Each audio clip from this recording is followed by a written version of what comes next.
Hello everybody and welcome back to game number 4 of the After Hours Gaming League. Competition between IBM and Microsoft. The score is now 2-1 with Microsoft leading. Can Kuma from Team IBM even the score up 2-2? I don't know. His opponent is the red Terran player in the bottom left, vileEchoic. vileEchoic and I go way back. Vile, of course, the team that I first started out on. And we are awesome friends. But of course, IBM has my brother Zai on the team, so I don't know who to root for here. Might just be the last game that we play in this matchup. Echoic sending out an SCV for a supply depot. Whoa, big play right here. Everybody knows Terran is the most overpowered race in Heart of the Swarm, and anybody can play them. It's not that hard to win games with them, so we'll see if Echoic lives up to the Terran overpoweredness. Yeah, this is the first Terran we've actually seen in this matchup. We saw 2 ZVPs, we saw a PvP, and now we're going to see a TVP. And I believe if Kuma does win this game, the ace match is between 2 players of both teams' choice. I'm not 100% sure how that works. I'll let you know once that comes. Ether has left the game. Ether, of course, playing, I believe, in game 3. Taking game 3. Kuma LOLing at that for some reason. I don't know. Apparently an observer leaving is funny. Might be some chat that I can't see going on. I don't really know. Pro going out for Kuma. Echoic. Is he going to be going for a gas first? No, he's going for a supply depot expansion. That's pretty ballsy right there. Command center first after supply depot. I know Echoic's been practicing a lot of Heart of the Swarm, so he probably knows what he's doing. He expects this to be completely safe. But Kuma's going to get up there just in time to scout that out. Maybe he's going to want to try something aggressive after seeing this. Some 4-gate play. I don't know, man. TVP isn't my specialty either. But a barracks going down by Echoic, walling off that probe. And while it didn't prevent any scouting, Kuma can still see, all the tech and all the buildings that's going on for Echoic. It did prevent the probe from getting in and having his way with the SCV's building. See, now he can't really attack any SCVs because he's walled off. And of course this depot is preventing him from getting any further as well. Echoic sending one SCV to repair the other SCV. Friendly guys. Brother's got to help another brother out. Meanwhile, Kuma just playing pretty standard. No fast expansions for him. Cybernetics core going up. And I feel like in this situation, if you're Kuma, you have to respond very specifically. You can't just play normal. Oh, he might actually lose an SCV. Oh, Echoic loses an SCV. Unable to repair it or get it out of there in time. So only this SCV is worthy of repair, apparently. Quickly replacing that first one, but that is a hero probe right there. Already 50 minerals going down for Echoic, and it's probably going to be churning out a couple SCVs out of this command center before he lifts it off and lands it, depending on what he sees out of Kuma. Kuma's actually going to expand as well, so probably won't see any aggression out of Kuma for a while, and he might very well just lift this up and land it right away. Now, one thing that might discourage him from doing that is he's not really going to be able to utilize these minerals for a little while, except for with mules, just because he's not fully saturated on this base yet, especially after he takes some gases. But we'll see what he chooses to do. He might just, land it right now, especially since Kuma's just going for an expansion. Echoic's going to be scouting that here. Just in a couple seconds. And is he going to see it? Oh, he actually didn't see it. He didn't see the expansion. He just scooted right on by it. I think he assumed if he pathed up here, he'd be able to see it. So I don't know if Echoic has any idea what's going on right now. He might be frantically putting down a bunch of bunkers after thinking he didn't see the expansion. We'll have to see how he responds to this. But he is busting down the unbuildable plates just so he has more room to construct stuff. Throwing down a supply depot too. Looks like he supply capped himself. Now normally you want to build mules. Supply nets you 100 minerals, where mules gain you 300 minerals. Now you're not netting any as a mule, you're just getting it faster. So you really only want to drop supplies like that when you actually supply cap yourself, and it looks like that was the case. We do have a Stargate coming out from Kuma, as well as 3 gateways total, working on saturating that expansion there. And we don't see any engineering bay out of Echoic. He does have that bunker going up. Now that probably would have gone up whether he scouted this expansion or not. Now he's still kind of in the dark as far as that goes. But he's throwing up a command center anyway. A 3rd command center, despite not knowing if Kuma's actually expanding or not. This is some crazy play right here. A strong gateway push could take Echoic out. But little does he know, Kuma's not going for that. He's actually going for an Oracle and lots of gateways. Coke just now taking gas. This is the first 2 geysers he's taken. It's almost as if I'm watching a Zerg player right now. 3rd command center. Now again, Kuma needs to do something with this Oracle, especially if he wants anything to happen. No engineering bay and no turrets, but there are plenty of Marines. We'll see how fast Echoic responds to this Oracle coming in. These things kill workers so fast, man. It's like a second per worker. Watch this. Probably get like 5 or 6 SCVs before he can do anything about it. 2-shotting all of them. 5 SCVs going down. Is he going to chase it down anymore? 6 SCVs going down. And Echoic needs to start churning out those SCVs. Luckily, mules are pretty good. Oh, even going to move into the expansion. Good idea by Kuma, but Echo responding to it pretty well. This SCV checking for any proxy pylons, any hidden tech, Dark Templar, things like that. Meanwhile, Kuma just working on his robotics bay, so that's going to be a pretty fast robotics bay. He's up to 40 workers compared to Echoic's 31, thanks in part to this Oracle who picked up 6 kills, and that's definitely worth it. Double Forge coming, so pretty standard. Double Forge, Mass Gateway, Robo Bay for the Protoss player. I'd be interested, or I'd be surprised if he actually produced any more units out of the Stargate. Excuse me. Seems like this Oracle, as long as it's alive, is going to be plenty for just picking off SCVs, things like that. SCV finally seeing the expansion, but of course he did put down that 3rd command center so fast. He's still just fine despite losing 6 or so workers, using it for the time being just for mules and for additional SCVs. Probably smart. We have yet to see kind of what path Echoic wants to go. He's just now throwing down his factory, getting a single turret in the mineral line, and just watching out for that 3rd from the TOS player. Meanwhile, Kuma going for +1 attack, +1 armor. Colossus on the way. Very well saturated at his main. Could use a couple more at his expansion. Could do a transfer. Still 6 kills on that Oracle. Not able to pick anything up. Seeing that missile turret and that clump of Marines in there, deterring it. And so far, just some infantry for Echo. Another engineering bay going down. It's going to be his 2nd engineering bay. He's kind of playing the macro game right now. See who wants to move out first. See who takes the first 3rd base. That sort of thing. Echoic's prepared to take the first 3rd base. And there we are. Just as I say that, looks like he's going to be flying up to the 3rd. I saw it. No, he's changing his mind. He's going to be going for this 3rd. A little bit closer. That's a long way to fly for an orbital command.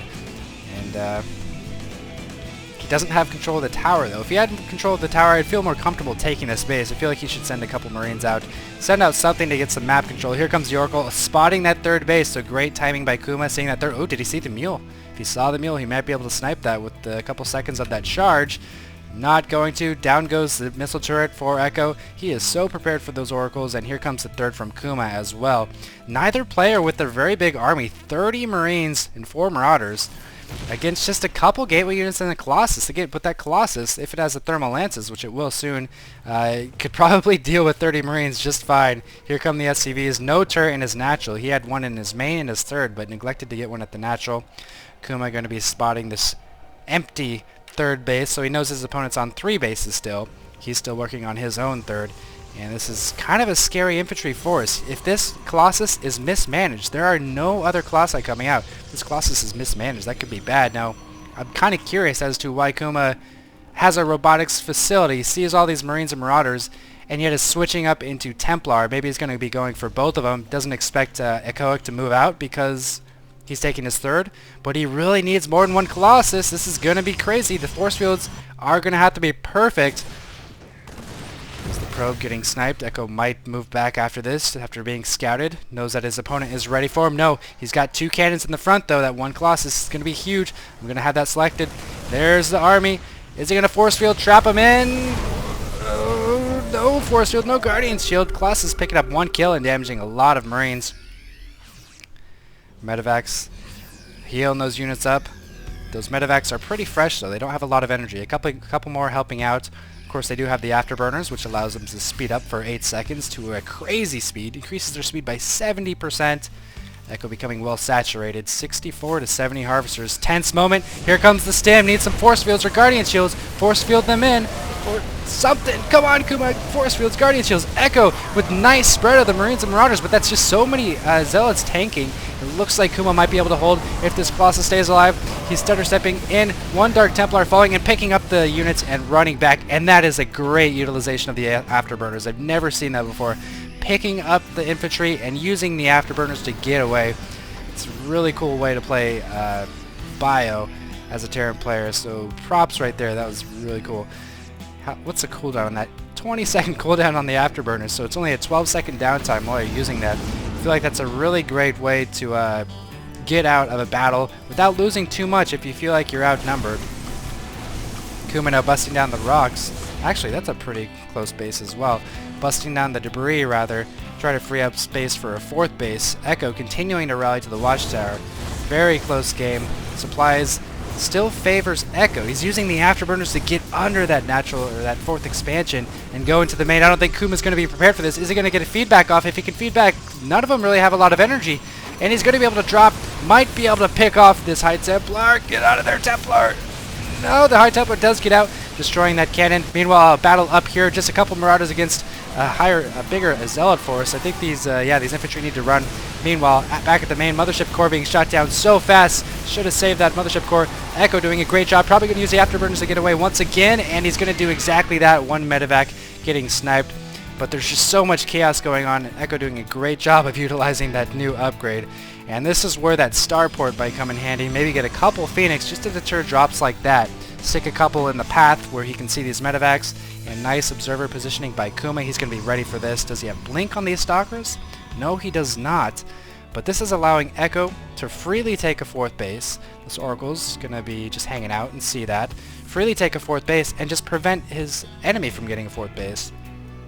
This SCV still just kind of patrolling back and forth. Kuma floating a lot of minerals, now dropping the natural. Is he going to go for the Nexus? He might be able to. No, they're just kind of getting stuck among the gas. I think he's just trying to bait his opponent into... no, he is going to go for the Nexus. Oh, beautiful Storm! That's the Nexus saving Storm right there. Nice. Storm's able to salvage that Nexus, and these probes can get back to work straight away. Scan from Echo saying, what just happened right there? But still, able to save a lot of his infantry, plenty of medevacs to heal up. Running a little bit low on energy, though. Here come the Vikings. So the new units for the Terran player is, what, Hellbats and Viking, or Hellbats and Widowmines. We're not seeing any in this matchup. And for the Protoss, it would be Oracles, which is, he's just kind of hanging out here. He needs to start that up. Start that up, Kuma. There we go. Would be the Oracle and what else? The Mothership Core, I believe? And as you can see here, we're seeing the Oracle become a master. Now he is an executor, or executor, however you want to pronounce it. Protoss style or Terran style. So nice job there with that Oracle. Oh man, 91 harvesters from Kuma and still going higher. So many harvesters. He needs to transfer some of these to the fourth base. It's way too many for 3 bases. Echo meanwhile content with the medevac, bio, and Viking force, and it's gonna work. It's a nice composition. Needs to be careful to dodge the storms. Lots of High Templar, 9 High Templar, but these Colossi are going to be made short work of, and it looks like this this 5th base is kind of wishful thinking. I don't think he's going to be in the position to hold this. There goes the scan. Has he seen this base? Not yet. Now he has. Here comes the Protoss force trying to protect the base, but I feel like pushing up into this little area as a Protoss wouldn't be the best concave when the Terran can cover all this ground and get a nice semicircle around the Protoss army. Echo is choosing to back off and approach it from a better angle, right behind the steam vent, so very smart. Cannon's going down, but not in time. Here comes the Protoss force. Are we going to see any storms? The Vikings beating away at those Colossi. Here come a couple storms, but nice spread from Echoic. Able to get most of his infantry out of the way, but no, one final storm just slaughtering every single bio unit, trying to come in and do the job. But whoa, look at that! All of them are weak, but he has no Colossi or Zealots to finish him off. He's going to be moving in, and he's going to take out this Protoss force. It looks like medevac's healing so much.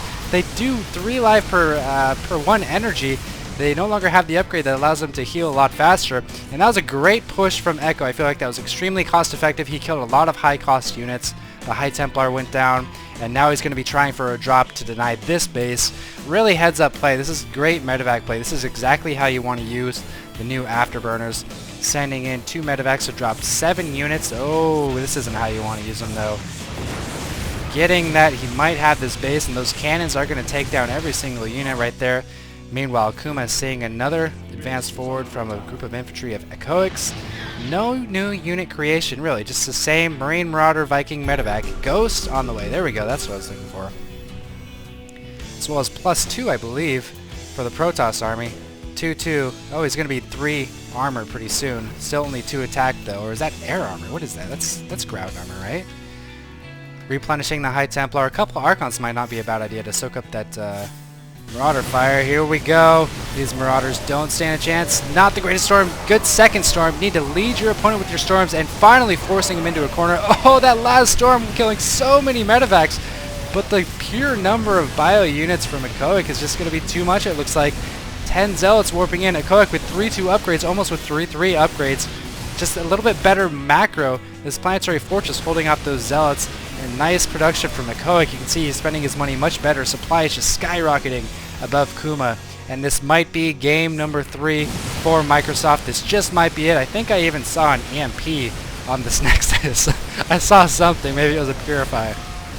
So this looks to be it. The Zealots trying to change the sway of the battle, but it doesn't look like it's going to help. Nice kiting from Echoic. Medevac still sitting overhead, just healing away. All those Zealots going down. Moving on to the 4th base of Kuma, or rather the 3rd base. It's Nexus weak from earlier, going down as well. And it's not looking too good for Kuma. Can't really say what he could have done. Like I said, TVP is not my specialty. But some really heads-up play from Echoic with all those medevac drops. Here's a couple more good storms. He had tons of energy on these. I think he was waiting for some medevac drops to feed back with those.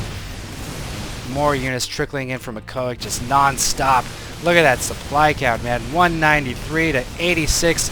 Kuma unable to tie the game up, and it looks like Echoic is going to secure the victory for Microsoft in the AHGL. So Microsoft versus IBM. Microsoft is the victor, 3-1. Some great play from vileEchoic. Hope you guys enjoyed this. Make sure to check out the link in the description to find out more about the AHGL. And thanks for watching.